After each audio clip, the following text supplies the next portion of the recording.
been asking the question, do you believe in the free market system? And we just showed you a new poll that shows 70% of Americans say yes.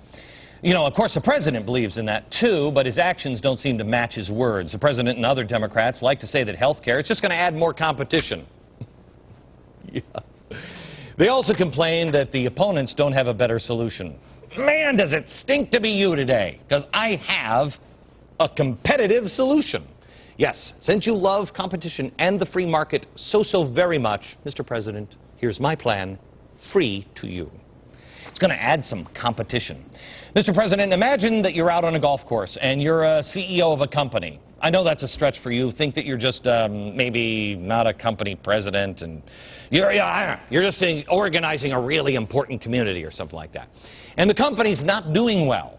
You're playing your usual morning round of golf, you know, while people are dying there in the Middle East, and you get a call on the BlackBerry that you insisted on having that nobody knows who's calling you. That's so important that an aide couldn't whisper their name. But anyway, one of your employees, definitely an SEIU member, says he's got it. He can turn the company around. Now, it's super expensive and it's super risky, but if it works, it just might save the company. If not, well, the company's going to go out of business and it's going to die a horrible, ugly, fiery death. But that's only one problem. I mean, it just could just go out of business. But other than that, it's perfect. And the fact that only 35% of the people in the boardroom want to go ahead with the plan. Well, the reason why only 35% is because it will fundamentally transform your company into something that it was never designed to be. Oh, what to do. I've got to hit the ball, avoid a decision in the Middle East, and make this decision.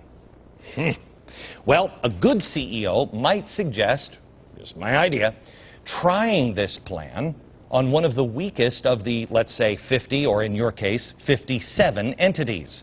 Seeing how it might work. If it fails, you only lose one and not the whole business. See? If it works, great. You start spreading it around, like the wealth or the bull. See what I'm saying? So, I think that's what the president should do. If I may, I've got a map. This is what he does with a health care plan. We take a weak state like, there's so many to choose from, I don't know, California or Massachusetts. I think we go with Massachusetts, which is one of these crappy states right up here. I'm not sure which one. Now, they take this health care plan that you say is going to change everything. It's going to fundamentally transform everything. It's going to sunshine and lollipops. Massachusetts, they deserve it. They've lived and endured Barney Frank this whole time. And they've done it quietly. They really have. Don't you think we should give them health care first? I mean, it can't get worse, right? Already, the whole Romney Care thing, that is, I mean, the state's on fire. Well, they're being dismantled by another government-run plan, so let's try this one. Because in Massachusetts, premiums are growing much faster than the rest of the nation. Wait. The situation is so dire that they are now starting to cut back services. That's called rationing. And they even have group doctor visits. Did he just cough? Yeah. Let's put Obama's health care plan to work in this state right here. And here's the good news. We don't need it for the whole country because the way it's written right now, it doesn't start until 2013. Surprisingly, the year after the president is re-elected to a second term. So it'll give us something to do in the meantime. We can watch it work and then make plans to spread it all across the country, or we can watch it fail. Now, at the same time Massachusetts attempts yet another government program that will fail, let's try something radically different. Oh yes, my friends. Let's try something different. Something radically different than the plan for Obama in another state. Where would they understand freedom? I know. Maybe right here in this small little state called Texas. It's based on something old-fashioned called a free market. Innovation is encouraged in this state. Government would be completely hands-off here and out of the way. Private industry would come up with the ideas. Private industry would have the competition. You can open up the states. No federal laws there. All insurance companies, no matter where. The best plan can come in and try to sell it to people here. It's so crazy, it just might work. But then again, it may fail. But if it does, what do liberals care? It's Texas. They hate it anyway. So I say we suggest a little competition that the president loves so much. Yes, open the doors to competition, but instead of destroying the whole country on a plan that I'm sure would never fail, but could, we tried in Massachusetts, that is in trouble, and we tried in Texas, where they understand the free market. And may the best plan win.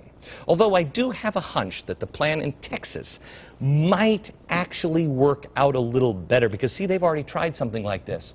Yeah. You know, the government system's like $60 billion a year in fraud under Medicare.